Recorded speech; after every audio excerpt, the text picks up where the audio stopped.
Voy a mostrar la programación para ir mostrando qué es lo que nos va quedando. Esta es la programación original. Nosotros vamos desfasados una semana respecto a los temas que tenemos acá. Porque se supone que esta semana tendremos que estar visto cinemática y energía de rotación originalmente, pero estamos viendo torque y equilibrio. Entonces, esta semana vemos torque y equilibrio. Tenemos el control 3 que va a ser de la materia de momentum lineal. La próxima semana es semana de break.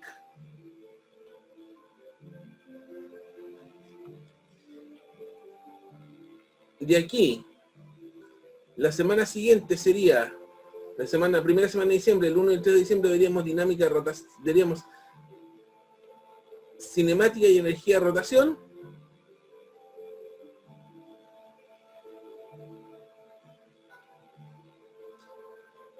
Nosotros además tenemos entre medio el 8 de diciembre, el martes que es feriado.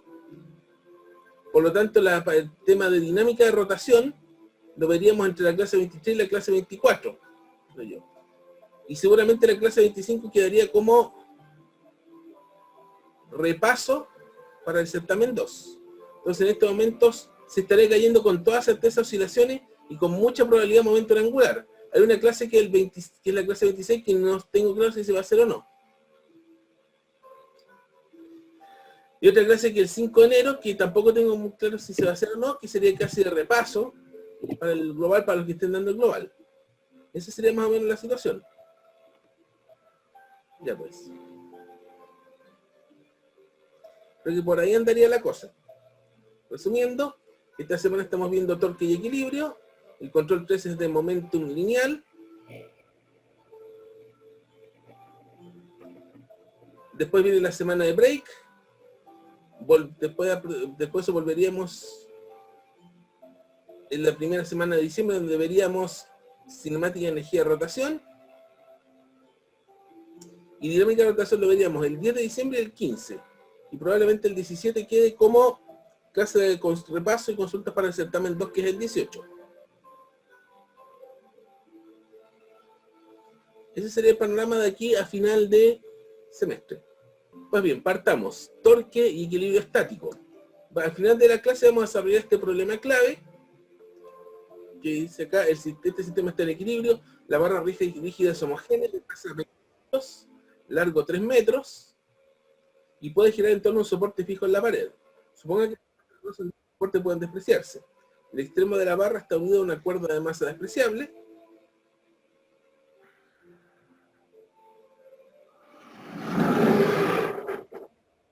Se pide hacer el diagrama de interacción, inventario de fuerza, diagrama de cuerpo libre extendido para la barra.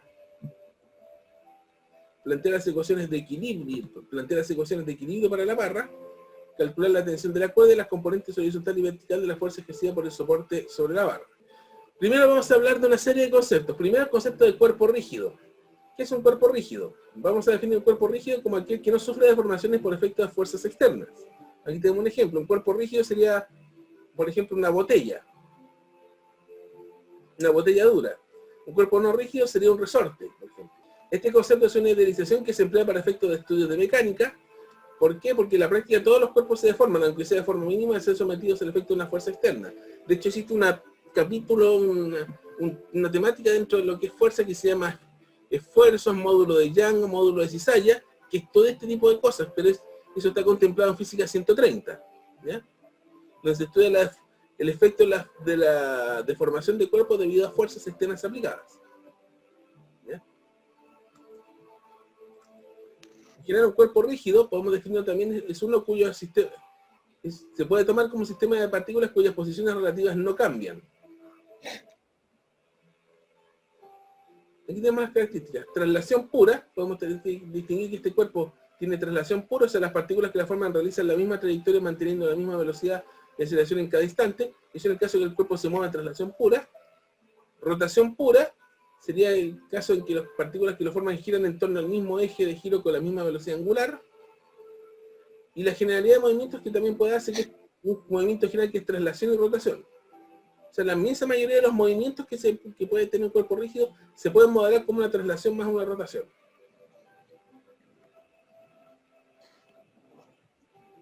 Hasta ahora lo que hemos analizado hasta ahora lo que hemos analizado es tomar todos los cuerpos como si fueran cuerpos puntuales, en el sentido de que no tienen volumen, por lo tanto el único movimiento posible que tienen es traslación. Pero si les damos volumen al cuerpo, que es lo que vamos a tener que hacer hasta a partir de ahora, vamos a tener que considerar también la rotación. ¿Ya? ¿Sí? Y que entramos a un concepto relacionado que es el de centro de gravedad. En general, en todo cuerpo, en cada una de las partículas que lo forman, va a tener una masa asociada. Si ese cuerpo está en una zona con aceleración de gravedad, cada una de las partículas tendrá además su peso correspondiente. Así el peso de su cuerpo, en estricto rigor, se distribuye en toda su extensión. Esta situación es equivalente a suponer que el peso del cuerpo completo se concentra en un único punto. Y ese punto en el que se concentraría ese peso completo, y que sería equivalente a la situación del cuerpo con el peso distribuido, es lo que se conoce como el centro de gravedad del cuerpo. ¿Ya?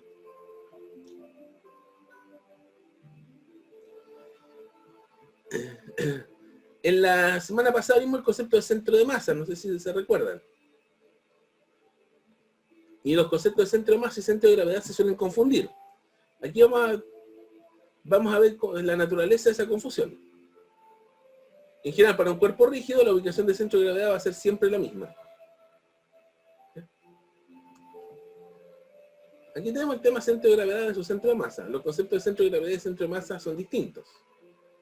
Aquí tenemos la situación del centro de masa. Esta lo vimos en la clase anterior.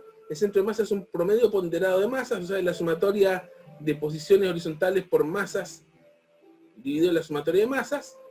Y la I del centro de masa es la sumatoria de posiciones verticales por masa dividido en la sumatoria de masas.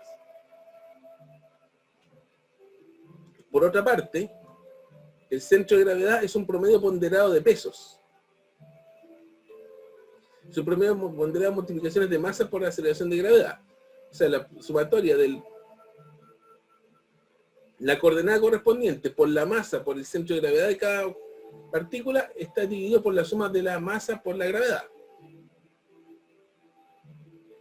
Ahí está la diferencia conceptual. Centro de masa es un promedio ponderado de masas y el centro de gravedad es un promedio ponderado de pesos. ¿Ya? Ahora, ¿cuál es la diferencia? En general, para un cuerpo en el cual la magnitud de la aceleración de gravedad tenga distintos valores en las diferentes posiciones de las partículas que lo forman, en ese caso el centro de masa y el centro de gravedad van a tener puntos distintos. Por ejemplo, esta situación donde tenemos de que si consideramos este cuerpo que tiene un centro de gravedad en un punto y un valor distinto de centro de gravedad en otro, entonces en ese caso el centro de masa y el centro de gravedad van a ser diferentes. Que es una situación que se da a nivel de estrellas, planetas y satélites. O sea, a nivel de fuera de la Tierra. Tenemos que irnos fuera de la Tierra para encontrar situaciones así en la naturaleza. En los entornos cercanos a la superficie terrestre, que es lo que nosotros vamos a ver habitualmente, en el cual se dan casi todas las aplicaciones de interés, al menos las que nos interesan en este curso, la magnitud de la aceleración de gravedad será igual en todas las posiciones de las partículas que forman el cuerpo. O sea, para cualquier cuerpo en la Tierra, la aceleración de gravedad es la misma en todos lados. ¿Ya? Por lo tanto, para esta situación particular, vemos de que el G en este caso es una constante, porque es el mismo en todos lados, que sale de la sumatoria, se simplifica, y llegamos a que la posición del centro de gravedad va a ser igual a la posición del centro de masa.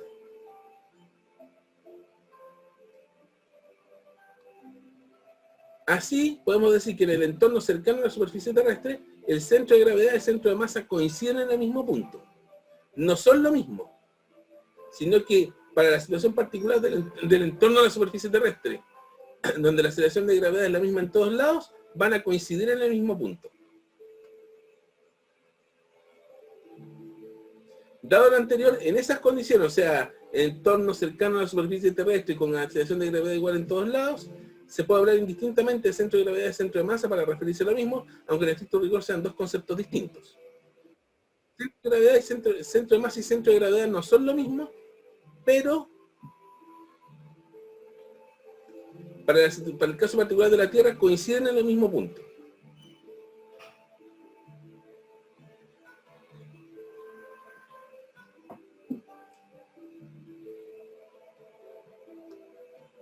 Entonces, algunas observaciones respecto al centro de gravedad.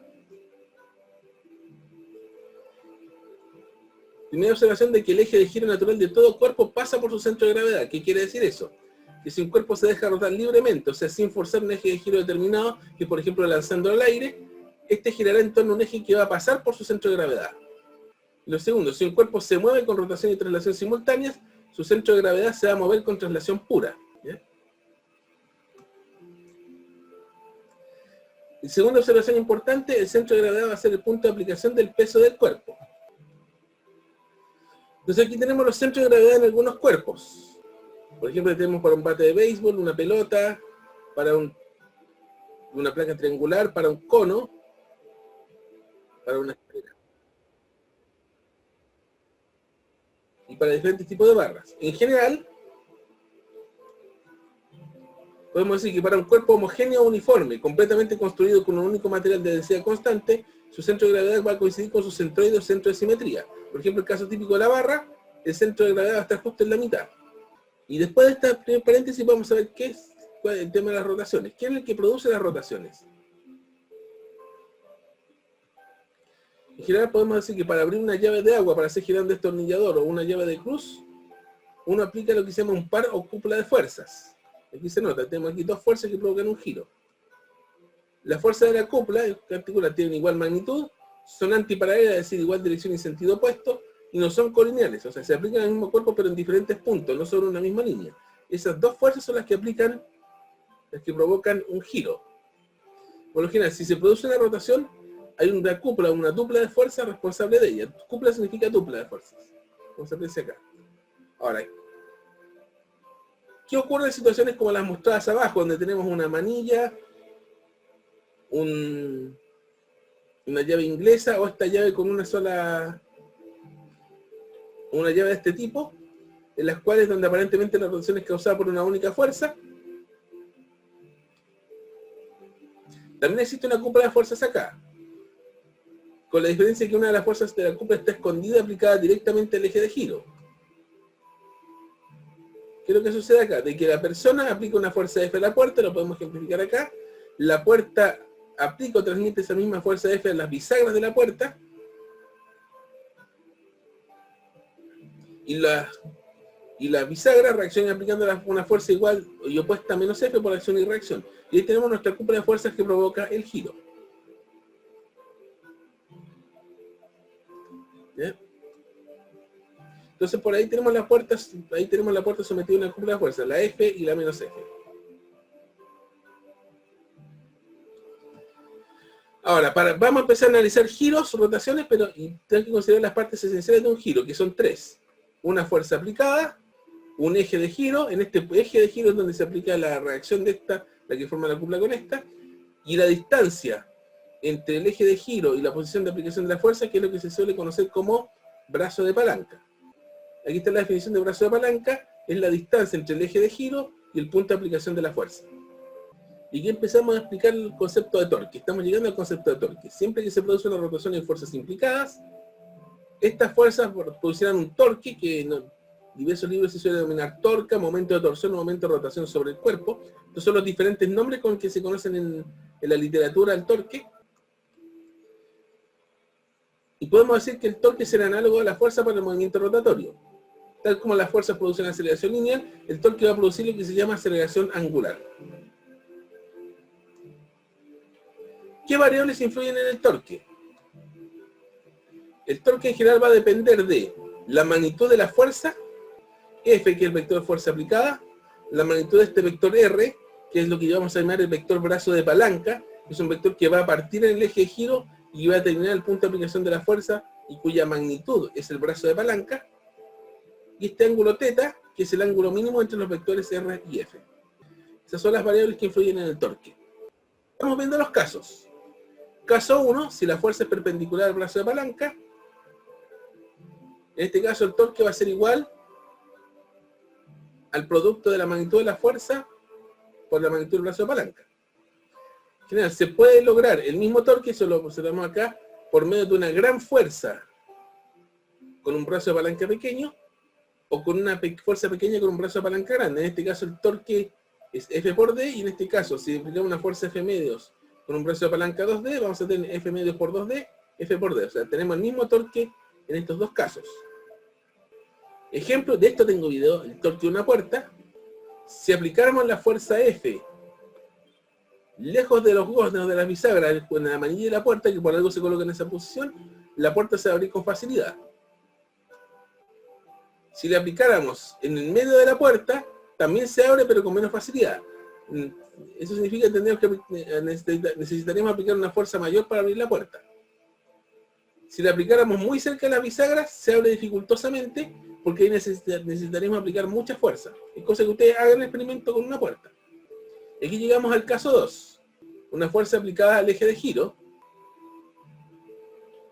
donde al aplicar la fuerza al eje de giro, el torque es 0. Y si aplicamos la fuerza F exactamente en las bisagras de la puerta, no se abre. O sea, si aplicamos la fuerza de las bisagras, en el eje de giro, llegamos a torque 0. Y aquí voy a mostrar el video que tengo para hoy. ¿Por qué se ponen los picaportes en el borde exterior de las puertas en lugar de en el medio? Esta tabla con bisagra mostrará la razón. La tabla se inclina girando sobre la bisagra y puede ser levantada jalando hacia arriba de cualquiera de estas armellas colocadas a lo largo de su longitud.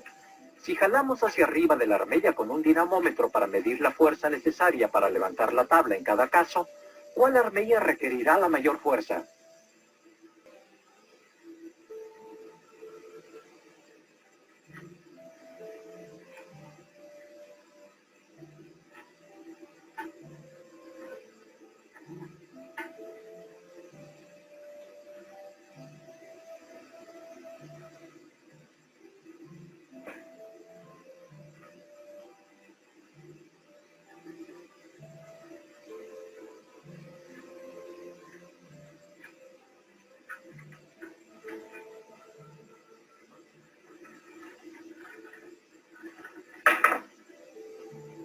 Con la armella interior se requiere la mayor fuerza para levantar la tabla. Las puertas pesadas son más fáciles de mover si el picaporte está en el borde más alejado de la bisagra. Voy a repetir esto. ¿Por qué se ponen los picaportes en el borde exterior de las puertas en lugar de en el medio? Esta tabla con bisagra mostrará la razón. La tabla se inclina girando sobre la bisagra y puede ser levantada jalando hacia arriba de cualquiera de estas armellas colocadas a lo largo de su longitud.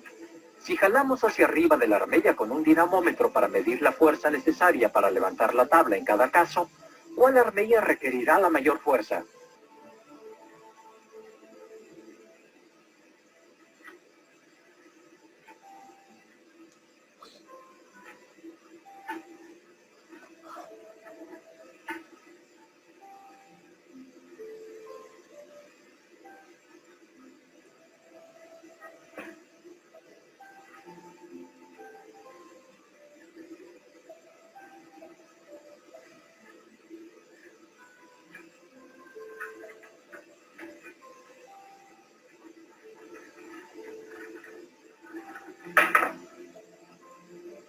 La armella interior se requiere la mayor fuerza para levantar la tabla.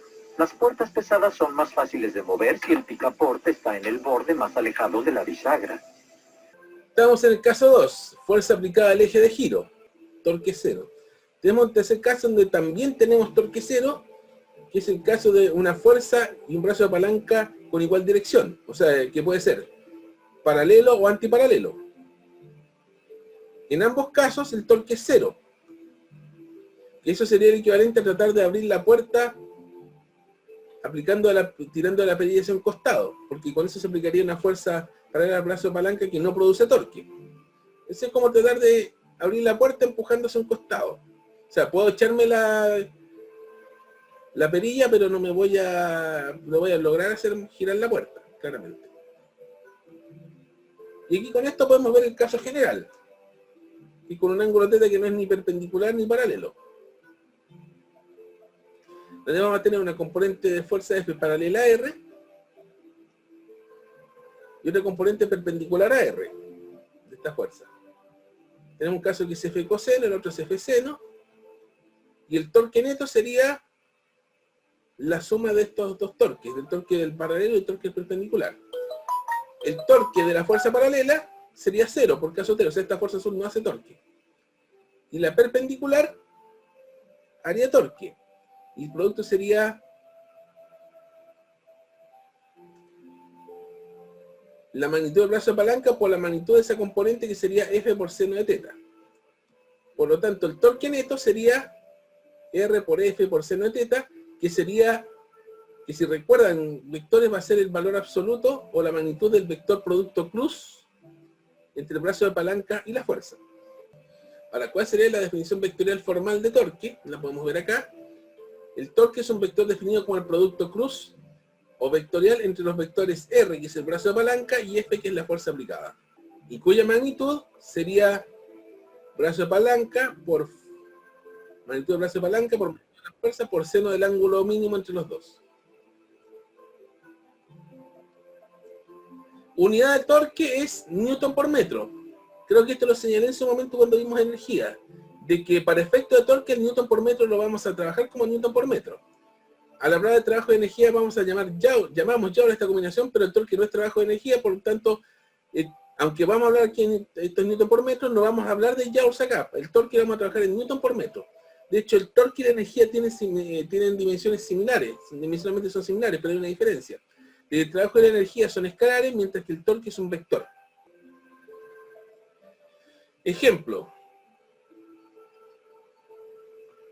Tenemos dos vectores, con los vectores R, que es brazo de palanca, 4i menos 3j metros, y F es menos 6i más 3j menos 2k newton, se encuentra el vector R cruz F y calcula su magnitud. Me parece que a esta altura ustedes tendrían que haber visto vectores en matemáticas, entonces tenía que decía que me dijeran en el chat si me configura el chat si es así. Entonces podemos calcular el torque, en este caso como el producto cruz de R cruz F. Podemos usar la manera matemática de hacer esto, que usando determinantes, que sería colocando en esta primera fila y los vectores unitarios, en la segunda fila el primer multiplicando el producto cruz 4, menos 3,0, y en tercera fila el vector fuerza, la componente del vector fuerza menos 6, 3, menos 2. Entonces se desarrolla el producto cruz. Podemos transformar esta matriz de 3×3 en 3 matrices de 2×2 multiplicadas por los vectores unitarios. Se desarrolla la matriz de 2×2. Y nos quedaría este torque, que sería 6i más 8j menos 6k newton por metro. Este sería el vector torque. Y después este vector se calcula la magnitud. Ojo con confundir vectores y magnitudes, de que en el certamen 1 noté, especialmente en la pregunta de lanzamiento de proyectiles, que muchos confundían vectores con magnitud, con escalares. O sea, porque mucha gente planteó el triángulo como vector, pero a la hora de hacer los cálculos lo hacen como escalares. Tienen que tener ojo con eso. Tengo aquí. Tenemos este vector torque, calculamos la magnitud, y lo que se llega que es la magnitud del vector torque va a ser 11,66 newton por metro.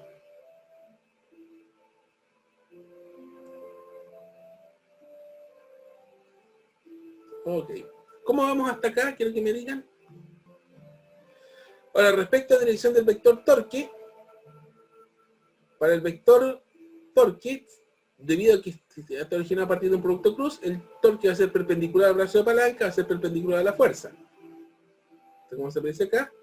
Y la dirección del vector torque va a estar dada por la denominada regla de la mano derecha, que aquí se la van a encontrar por primera vez y que van a toparse de nuevo con ella en 120. Un poco difícil de explicar esto en video. A ver. ¿Cómo sería la regla de la mano derecha? Enrosque los dedos de la mano derecha de la dirección de R hacia la dirección de F, y el pulgar estirado apuntaría a la dirección del torque.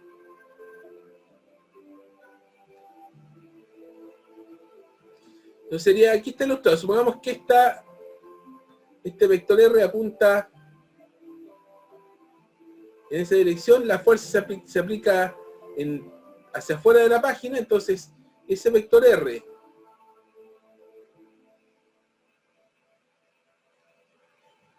aplico la fuerza hacia afuera y eso me indica el sentido de giro y la dirección de la flecha y la dirección del pulgar, que es la que tenemos acá, me indica la dirección del torque.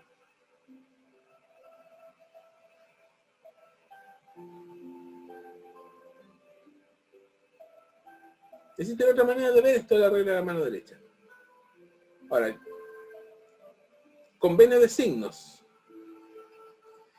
Vamos a decir lo siguiente, que los torques que provocan rotaciones en sentido antihorario en contra de las manecillas del reloj se consideran positivos. Y generalmente se simbolizan por este símbolo, que es un círculo con un punto.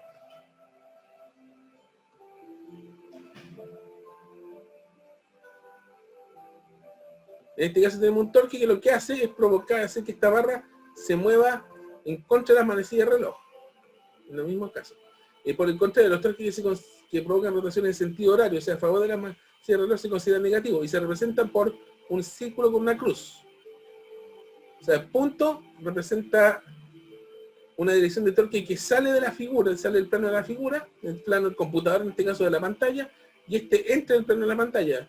Eso sería como, se puede entender fácil si pensamos esto como una flecha, en este caso una flecha que viene hacia nosotros, que está lanzada desde lejos, y viene hacia nosotros, donde lo que tenemos aquí es la punta de la flecha, y esta sería una flecha que disparamos nosotros y se va alejando, donde esta cruz representaría las plumas de la flecha. Y podemos ver diversos casos de torque. Analicemos esta situación. Podemos ver aquí, por ejemplo, de que la fuerza 1 realiza torque positivo, claramente porque hace que esta barra gire en contra del reloj. La F2 no realiza torque porque se aplica al eje de giro.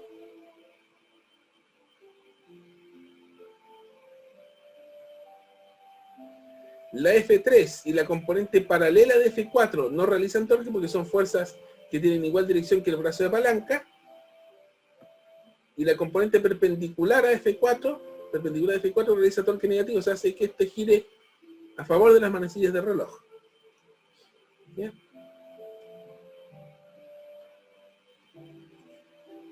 Aquí tenemos un ejemplo desarrollado. Una persona aplica una fuerza igual magnitud 50 newtons en los tres casos mostrados. La puerta mide L igual a 0,8 metros desde el eje de giro. La fuerza F2 se aplica en la mitad de la puerta. Calcula el torque producido por cada fuerza, magnitud y dirección en los tres casos mostrados. Tenemos esta fuerza F1, donde podemos ver la magnitud y la dirección del torque. La magnitud sería F1 por L, por el seno del ángulo. En este caso, esta F1 es paralela al brazo de palanca, por lo tanto el ángulo de θ sería 180, por lo tanto el torque 1 sería 0. De magnitud y dirección no tiene. Esta fuerza 2 tiene un ángulo de 120 grados con el brazo de palanca.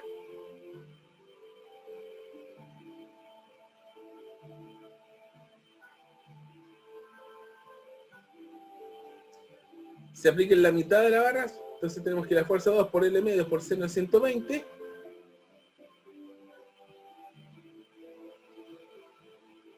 .8 metros partido en 2 es el largo de la cuerda, nos queda 50 newton por 0,8 medios por 0 de 120 que es radio de 3 medios. Bueno, que en estricto rigor, claro. Voy a pensar una cosa acá.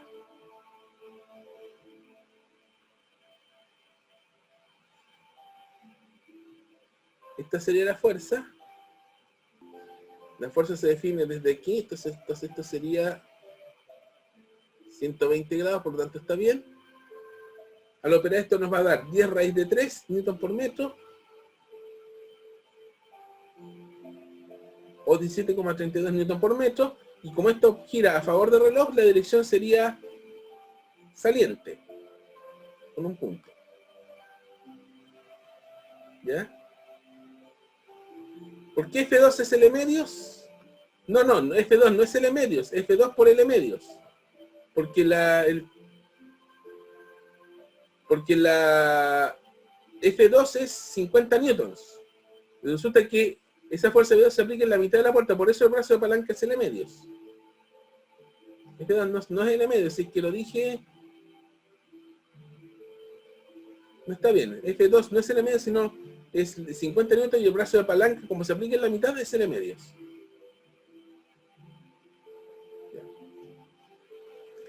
Y la fuerza 3 está acá. Sería la fuerza 3 por L por seno de 135. Esta fuerza 3. ¿Sí?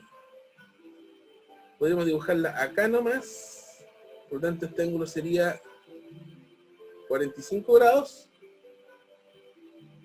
Este igual a lo mejor tendría que ir 45 grados acá, pero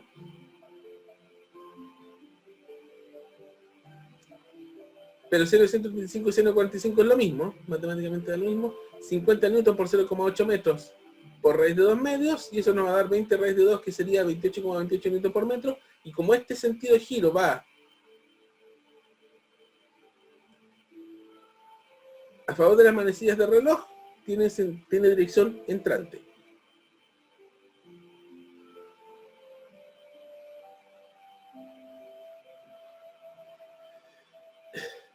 Sí.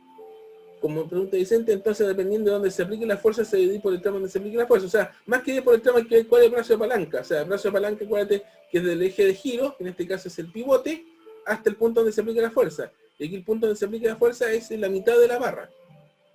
¿Ya? Eso es lo que hay que ver acá. ¿Ok?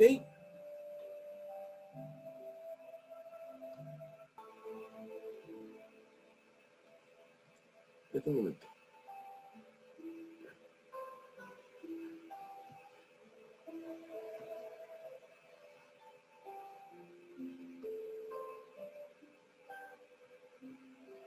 Aquí.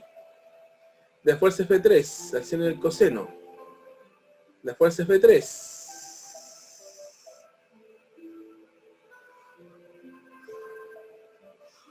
La fuerza F3. Sexta, a ver. En estricto rigor, eso es justamente la cosa que te mostraba acá, por eso coloqué aquí 45. Porque si vamos a la definición, déjame ver si puedo ir a la definición del ángulo.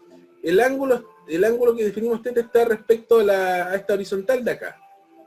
Esa debería ser θ. ¿Ya? Entonces deberíamos considerar θ. Vamos a ver una cosa acá.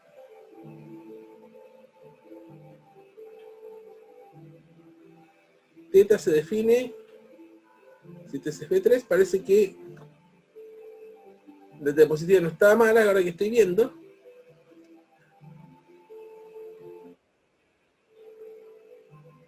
El θ se define respecto de acá.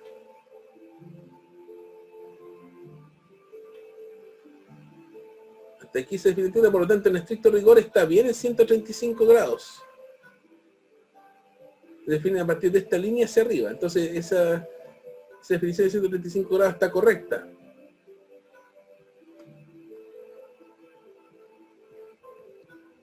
Entonces esto de acá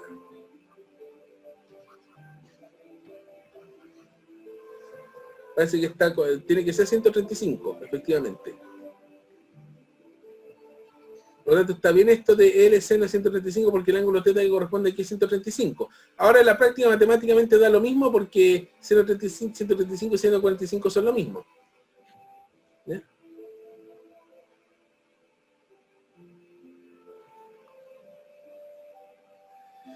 Entonces el seno en este caso sería efectivamente 135 y por eso nos daría raíz de 2 medios. Nos daría raíz de 2 medios, bueno, el cálculo sería el mismo y la dirección es entrante, pero el ángulo en este caso es 135. En este otro caso, si consideramos la referencia de aquí hasta acá, sería 120.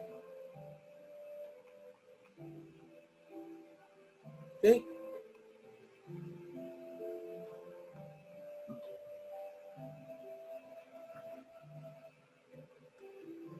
Ahora entramos al tema del equilibrio del cuerpo rígido. ¿Cuáles serían las condiciones de equilibrio? Aquí tenemos el caso clásico, que es un balancín con 2 niños. Si hacemos sumatoria de fuerza, diagrama de cuerpo libre, vamos a tener que tenemos el peso de los 2 niños acá y una normal que está aquí en el centro del de la bisagra de esta balancín. Por lo tanto, podemos decir que esta normal de contacto del balancín va a ser igual a la suma de los pesos de los niños.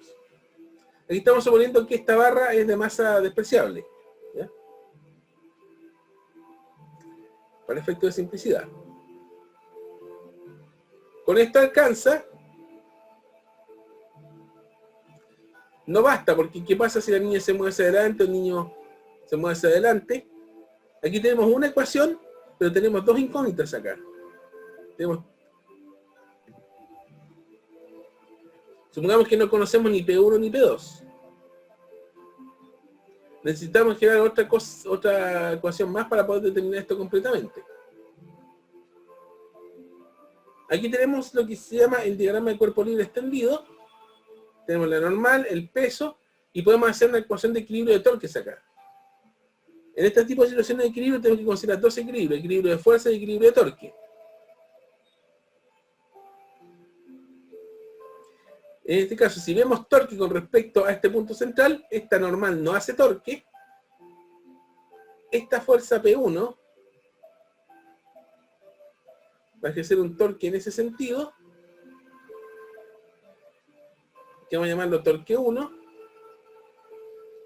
Esta fuerza hace un torque en ese sentido, torque 2. El torque 1 va a ser un torque a favor del reloj, que sería menos P1 D1, negativo porque es a favor del reloj, y el torque 2 haría P2 D2, que sería positivo porque está en contra del reloj. Por lo tanto, de aquí nos queda de que el torque 1, para evitar confusiones, hay que quitar estos torques acá, las flechas acá,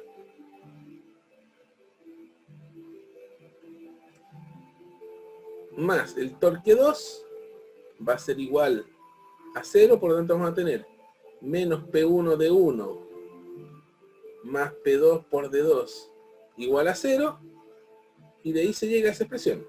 D1 por P1 es igual a D2 por P2. Y uno puede plantear un sistema de ecuaciones con la cual puede calcular todo. Por ejemplo, si dieran P1, D1 y D2, calcule P2, puede calcular directamente con esto.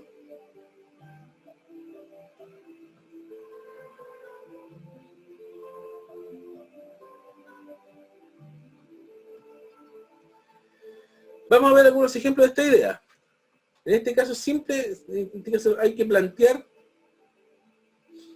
lo mismo que hemos hecho para los diagramas para los problemas de fuerza anteriores. O sea, vamos a volver a ver el diagrama de interacción, el inventario de fuerza, el diagrama de cuerpo libre y todo. Tenemos dos masas sostenidas por una barra rígida de largo L y masa despreciable. ¿Y en qué posición, valor de X, debemos poner el pivote para que el sistema se encuentre en equilibrio? Este hemos ilustrado. Aquí tenemos el diagrama de interacciones, tenemos la barra que está unida al pivote y a la tierra, y tenemos las dos masas. Aquí estamos suponiendo que la masa es despreciable, la masa de la barra es despreciable.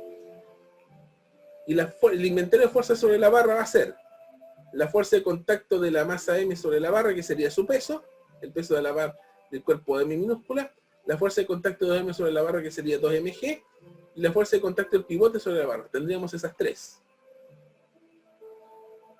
Y esto es de largo L.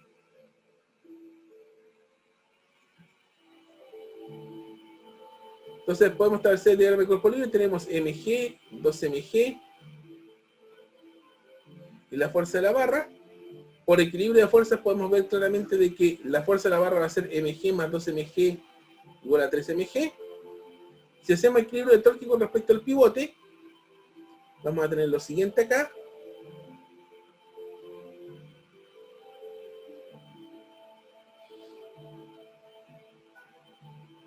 Torque 1, torque 2, el torque 1, como este es a favor de este es contra el reloj, va a ser mgx, el torque 2 va a ser menos 2mg por el brazo de palanca, que sería esta distancia de acá que es L menos X. Entonces, la sumatoria de los torques va a ser 0. Vamos a tener que mgx menos 2mg L menos X es 0. Y ahí pasamos a esta expresión, mgx igual a 2mg L menos X. Se simplifican todo eso. Me va a quedar que x es igual a 2L menos X. Y de aquí hay que despejar X fácilmente, que sería 2/3 L. Ejemplo de problema simple con de equilibrio de equilibrio sólido rígido.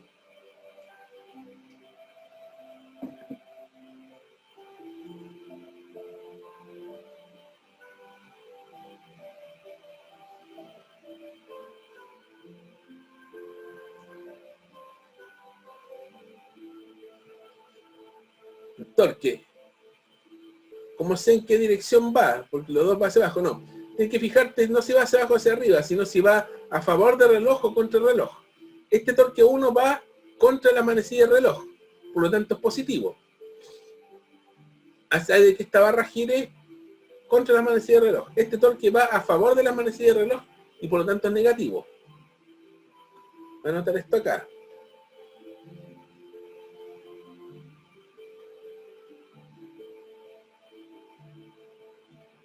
Esto sería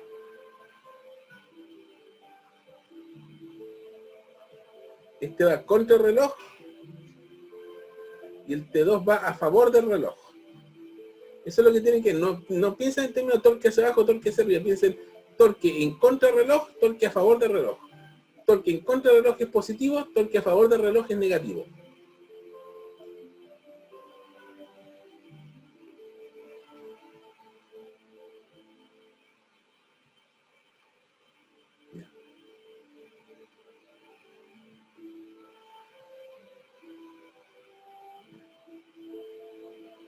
Ahora vamos a complicar un poco más el tema. Ahora, las barras, el mismo problema, pero ahora la barra más rígida va a tener una masa.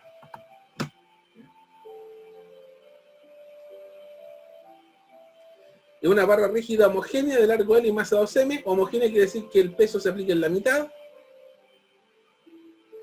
Y tenemos que calcular la posición de X, de que hay que poner el pivote para que el sistema se encuentre en equilibrio. Tenemos el diagrama de interacciones que es el mismo anterior, solo que se agrega una fuerza gravitacional de la barra sobre la Tierra, porque ahora la masa no es despreciable. Al inventario de fuerzas anteriores, a las tres anteriores se agrega el peso de la barra.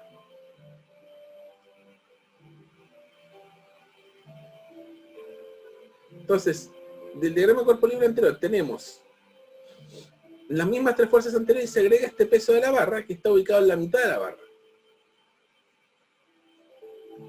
Por lo tanto, si hacemos equilibrio de fuerzas, en este caso entonces la fuerza de la barra pasa a ser 5 mg porque se suma el peso de la barra. Y a las dos torques anteriores, que sería el torque 1, este torque 2, que son los mismos anteriores, se agregaría este torque 3, que sería el torque del peso, que como va, en este caso va a favor del reloj, sería negativo, que sería menos el peso de la barra por el brazo de palanca, que sería de aquí hasta acá. Esta distancia de acá es L medio, por lo tanto esta distancia de acá también es L medio. El peso de la barra se aplica en la mitad, por lo tanto esta distancia de acá, que sería el brazo de palanca, sería L medio menos X. Entonces se ve, porque la barra está ubicada en la mitad, el peso está ubicado en la mitad de la barra, por lo tanto esta distancia de acá es L medio, esta es L medios. Por lo tanto esta distancia de acá, que sería el brazo de palanca del peso, que sería la distancia entre el pivote y el peso, sería L medios menos X.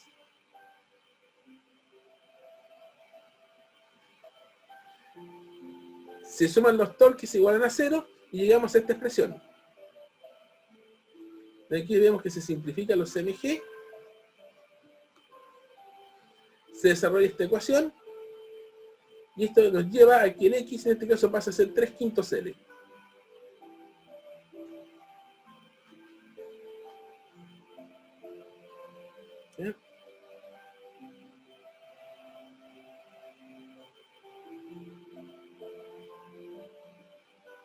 ¿Dudas hasta acá?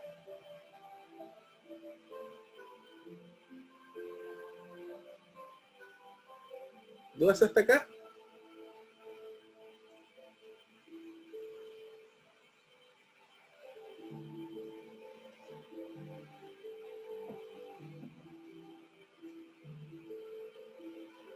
Ok.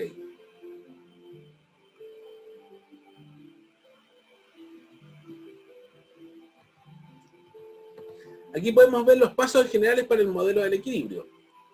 Tenemos diagrama de interacciones, inventario de fuerza, diagrama de cuerpo libre extendido, que ya vamos a explicar lo que tenemos acá, planteamiento de ecuaciones de equilibrio, que serían ecuaciones de equilibrio de fuerza. En los dos casos anteriores se remitían a un solo eje, pero en general va a ser tanto para eje X o para eje Y, equilibrio de torques, la solución de las ecuaciones y los resultados. Esos van a ser los pasos para resolver problemas de este tipo. Algunas recomendaciones. Que los diagramas de cuerpo libre ahora sean extendidos significa que consideramos el cuerpo no como un punto, sino que aquí importa mucho en qué parte del cuerpo se aplica la fuerza. No es el caso anterior que vimos anteriormente, que todas las fuerzas se aplican en el mismo punto. Ahora hay que saber diferenciar a dónde se aplican. Segundo, dado que el torque total debe ser nulo con respecto a cualquier punto de referencia, el torque se puede aplicar respecto a cualquier punto de referencia, conviene elegir ese punto en lugar donde tengamos fuerzas desconocidas que no produzcan torque. Vamos a ver algunos ejemplos. Finalmente, identificar correctamente la dirección del torque para cada una de las fuerzas. Y otro detalle, en el caso de los pivotes o bisagras, que es algo muy común, que para efecto de diagrama de cuerpo libre extendido, conviene calcular esto.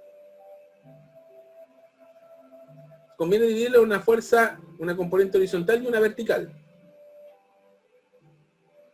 Y estas direcciones tienen que ser tales que permitan equilibrio de fuerza.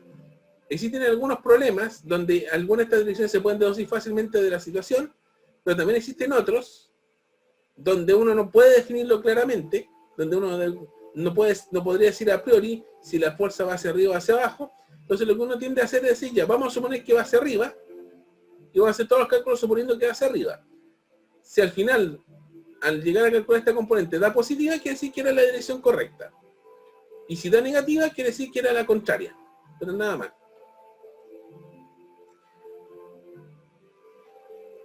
Eso se ve en algunos problemas allá. Y ahora vamos a entrar al problema clave, teniendo esto presente. Dice, el sistema está en equilibrio, la barra rígida es homogénea, de masa 20 kilos, largo 3 metros y puede girar en torno a un soporte fijo de la pared. Supongo que las fuerzas de roce en dicho soporte pueden despreciarse. El extremo de la barra está unido a una cuerda de masa despreciable. Se pide diagrama de interacción, inventario de fuerza y diagrama de cuerpo libre extendido para la barra.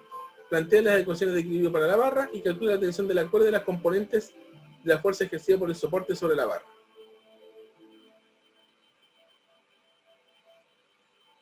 Vamos a ver cómo se plantea este problema. Aquí tenemos el diagrama de interacciones. Tenemos la barra en lo central acá. ¿Qué fuerzas tenemos? Tenemos su peso, tenemos la fuerza de la cuerda y tenemos la fuerza del pivote. El pivote además está conectado con la pared y todas además tienen fuerza sobre la tierra. Lo que nos interesa acá es el inventario de fuerza sobre la barra. ¿Qué es? La fuerza de contacto del pivote sobre la barra, la tensión de la cuerda y el peso. Aquí no estamos teniendo un carril respecto a la dirección de la fuerza P, porque pensando en el componente horizontal y vertical, la horizontal está claramente horizontal porque solamente hay una componente horizontal. La otra componente horizontal de las otras fuerzas es la componente horizontal de la tensión, que va en dirección menos X, por lo tanto esta tiene que ser X, no queda otra. Pero en la vertical, en principio tenemos la tensión, la componente de la tensión que va hacia arriba y el peso que va hacia abajo. Así que a priori podría apuntar tanto hacia arriba como hacia abajo, no sabemos. Eso depende de las magnitudes. Entonces lo que vamos a hacer, el diagrama, vamos a descomponer esta fuerza, asumiendo que la componente vertical de la fuerza de pivote apunta hacia la dirección más Y. ¿Ya? Y lo que vamos a hacer es plantear las ecuaciones de equilibrio de fuerzas. El equilibrio de fuerzas en el eje X. En el eje X vamos a tener, se fijan, aquí tenemos 30 grados. Déjame ver una cosa acá, a ver. 30. Si este ángulo es 60 acá, este es 90, por lo tanto esto de aquí es 30. Por lo tanto, estos 30 se suman a estos 30 que están acá. Por lo tanto, vamos a tener 60 grados en todo este rincón de acá. Hay que tener un cierto manejo de geometría en este tema. Ya. Este ángulo completo acá es 60 grados, por lo tanto vamos a tener de que la componente X de la fuerza del pivote va a ser la tensión por coseno de 60, que sería tensión partido por 2. O sea, si logro calcular la tensión, la divido por 2 y tengo la fuerza del pivote acá. Por otro lado, en el equilibrio de fuerza en el eje Y tengo la componente Y de la tensión que la supusimos hacia arriba, más la componente seno de 60 de la tensión, y eso tiene que igualar al peso. Equilibrio de fuerza nada más. Por lo tanto, la componente horizontal de la tensión más T por raíz de 3 medios va a ser igual al peso. Y aquí viene el equilibrio de torques. Aquí lo estamos haciendo con respecto al pivote. En el estricto rigor, el equilibrio de torque lo podríamos hacer respecto de cualquier punto. Podríamos hacerlo de este punto de acá, de cualquier punto del medio. Pero el problema es que en este caso nos conviene hacerlo respecto al pivote. O sea, cada vez que haya un pivote, el equilibrio de torque hay que hacerlo con respecto de ahí. Conviene hacerlo. ¿Por qué? Porque si se fijan, tenemos aquí tres incógnitas. La tensión y las dos componentes de la fuerza del pivote. Si escogemos como eje de giro el pivote, estas dos fuerzas no hacen torque porque están aplicadas justo sobre el eje de giro. Por lo tanto, las únicas fuerzas que hacen torque son el peso y la tensión de la cuerda. El peso es conocido, la tensión de la cuerda es conocida. Y nos va a quedar una ecuación que va a depender solamente, que va a tener una sola incógnita, que es la tensión. Y al tener una ecuación con una incógnita, puedo calcular esa tensión directamente. Y eso me facilita la vida para la resolución del problema. O sea, por estrategia me conviene hacer hacer el equilibrio de torque respecto al pivote, en este caso. Por lo tanto, vamos a tener que la tensión asociada al peso, más el torque asociado al peso, más el torque asociado a la tensión, son iguales a 0. El torque asociado al peso, un momento. Estoy en clase, no te puedo atender. Después de las 9:30.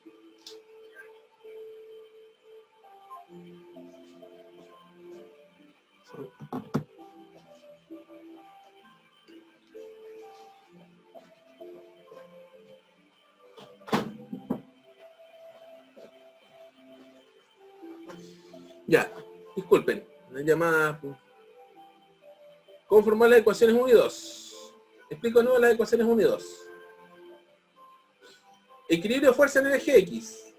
¿Qué fuerza tenemos en el eje X? Tenemos la componente X de la fuerza del pivote y la componente X de la tensión de la cuerda. Esa, como está en equilibrio, se tienen que igualar. O sea, la componente X de la tensión va a ser la tensión por coseno de este ángulo 60 que se forma acá. En el eje Y vamos a tener la componente vertical de la fuerza del pivote más la componente vertical de la tensión, que las dos apuntan hacia arriba, que serían FPI más la tensión por seno del ángulo 60, y eso tiene que igualarse al peso.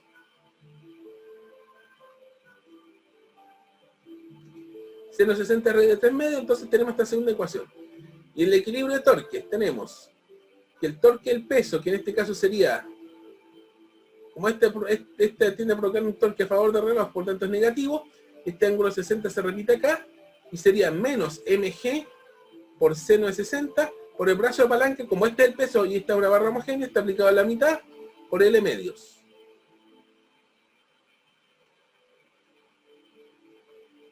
Y el torque de la tensión sería, como tiende a hacer girar la barra contra la manecilla del reloj que es positiva, sería más la tensión por el seno del ángulo que tenemos acá entre la tensión y la barra, que sería 30 grados, tensión por seno de 30 por L.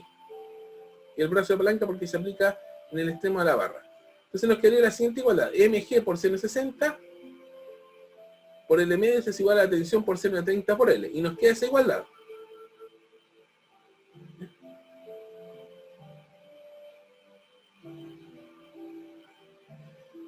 ¿Estamos claros hasta acá?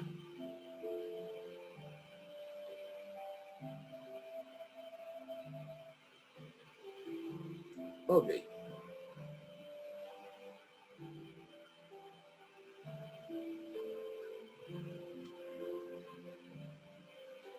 Tenemos aquí las tres ecuaciones. Entonces podemos aquí hacer el planteamiento de resolver el sistema formado por estas tres ecuaciones. De hecho, en la 3 obtenemos directamente la tensión. Si desarrollamos la 3, mg por raíz de 3 medios por L medios es igual a T por 1 medio por L. Aquí se nos van las L's. Se nos va un medio acá. Nos va a quedar que T sería raíz de 3 medios mg. Sale fácilmente. Raíz de 3 medios por 20 kilos por 10 metros segundo al cuadrado. Nos va a quedar 10 por 10, 100. 100 raíz de 3. Que sería 173,21 newtons. Y con eso tenemos la tensión de la cuerda. Y teniendo la tensión, reemplazamos y tenemos las otras dos. Tenemos las dos componentes del pivote. Si reemplazamos esta tensión en 1, nos va a quedar 100 raíz de 3 partido en 2. Para la componente X, 50 raíz de 3. Y esto nos va a quedar 50 raíz de 3 newtons. La fuerza del pivote X, que sería aproximadamente 86,60 newtons. Y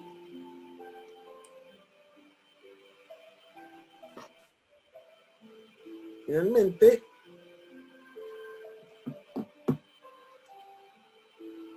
de esta tercera ecuación despejamos la componente Y, que sería el peso menos T raíz de 3 medios. mg menos raíz de 3 medios por la tensión, y la tensión es raíz de 3 medios mg. De hecho, estoy reemplazando, en vez de reemplazar por 100 raíz de 3, voy a colocar este raíz de 3 medios mg. Nos multiplicamos raíz de 3 medios por raíz de 3 medios, nos queda 3 cuartos, entonces nos va a quedar mg menos 3 cuartos mg igual a un cuarto mg. Entonces nos va a quedar un cuarto por 20 por 10.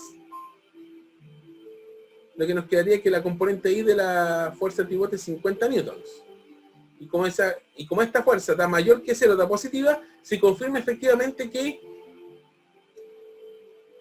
la fuerza del pivote, en la componente I de la fuerza del pivote, apunta en la dirección más I. Si hubiéramos supuesto la FPI hacia abajo, habríamos llegado aquí a menos 50, entonces habríamos dicho da menor que 0, inicialmente supusimos que era menos I, por lo tanto va más I.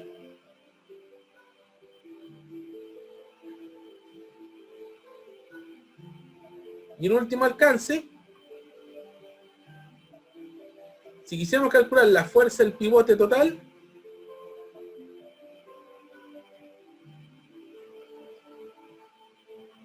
podríamos calcular la magnitud completa de la fuerza del pivote, porque tenemos la componente X y la componente Y. Como estas dos son perpendiculares, la magnitud de la fuerza del pivote, que se lo pueden pedir en algunos problemas, va a ser el Pitágoras de esos dos.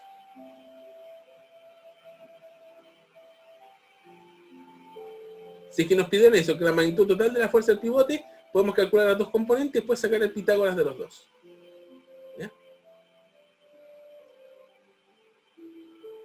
¿Dudas con esto?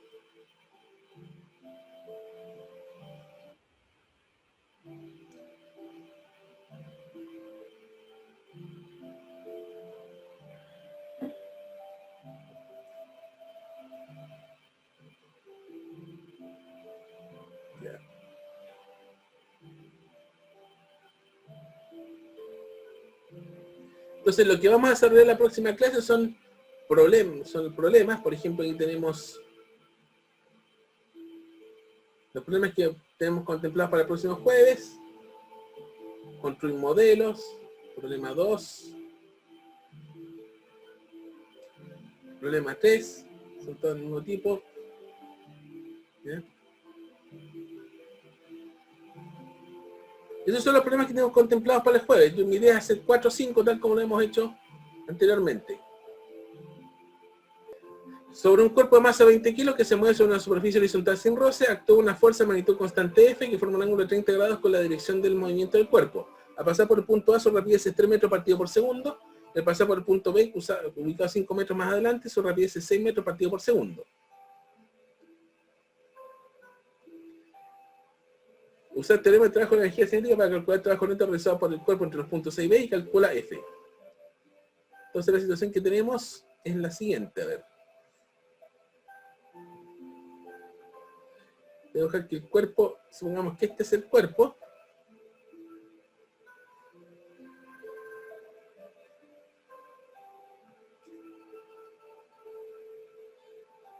¿Ya? Aquí va con sus velocidades. Y tenemos la fuerza F. Un momento ahí.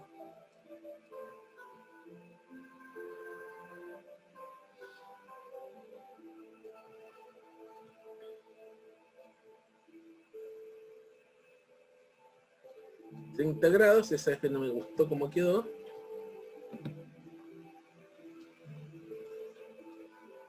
Y voy a considerar además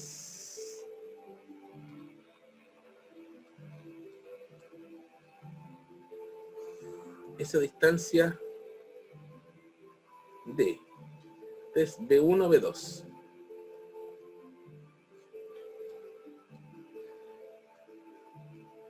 Ya. Tengo, o sea, el cuerpo de masa 20 kilos. Me falta aquí.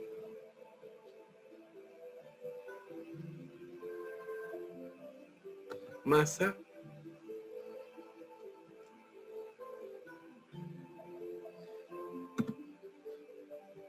Forma un ángulo de 30 grados con la dirección de movimiento.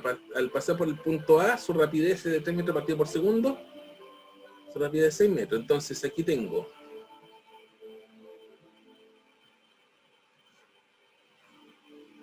B1, 3 metros partido por segundo. B2,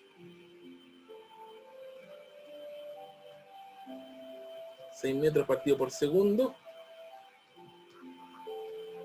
De 5 metros.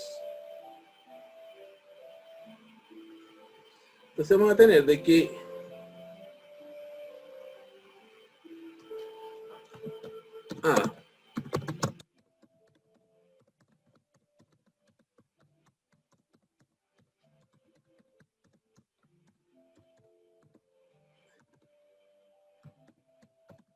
el teorema del trabajo de la energía cinética, ¿ya?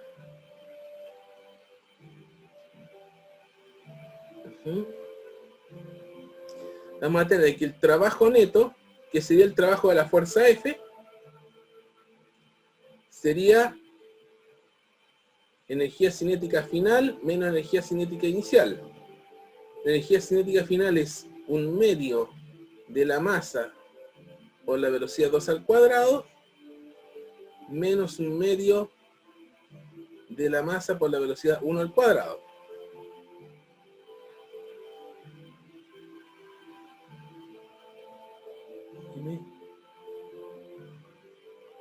Es 20 kilos. Entonces aquí podemos establecer de que se nos pregunta el trabajo neto realizado,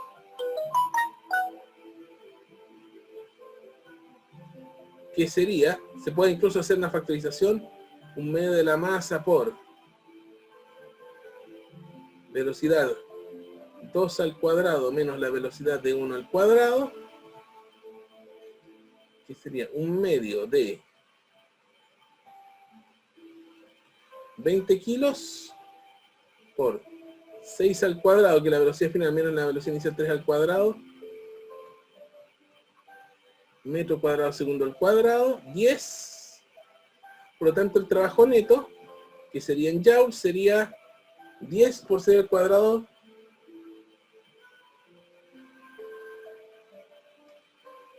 al cuadrado, 270 newtons.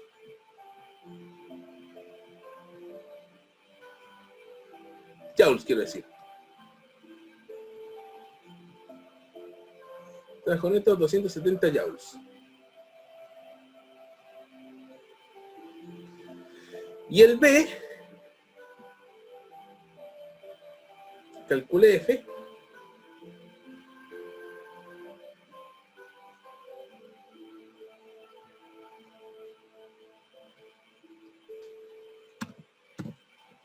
sería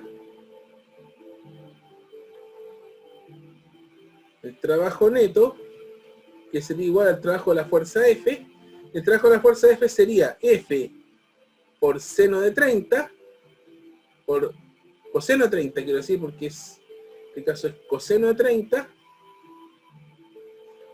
por la distancia D, que sería F por raíz de 3 medios por D. Y de aquí se podría deducir que F sería 2 veces el trabajo neto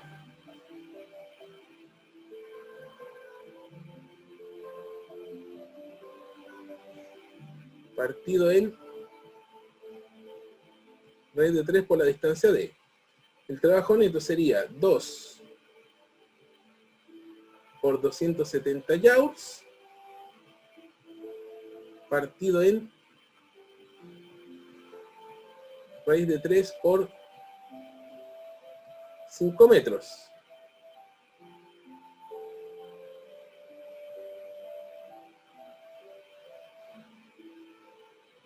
Sería 2 por 270 dividido en raíz de 3 por 5, aproximadamente 62,35.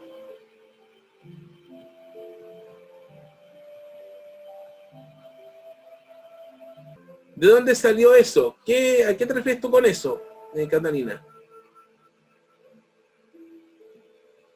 Lo último, pero el trabajo neto.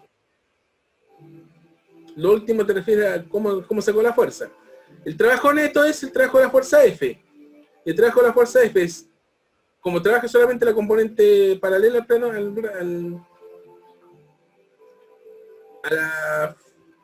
la componente paralela al desplazamiento de la fuerza F, entonces sería F por coseno de 30 por desplazamiento, y la coseno de 30 raíz de 3 medios. Entonces de aquí, el trabajo neto es igual a F raíz de 3 medios D, y de ahí despejé F, que sería 2 veces el trabajo neto dividido en raíz de 3 por D, y de resto es operar nada más. Ahí llegan los 62,35.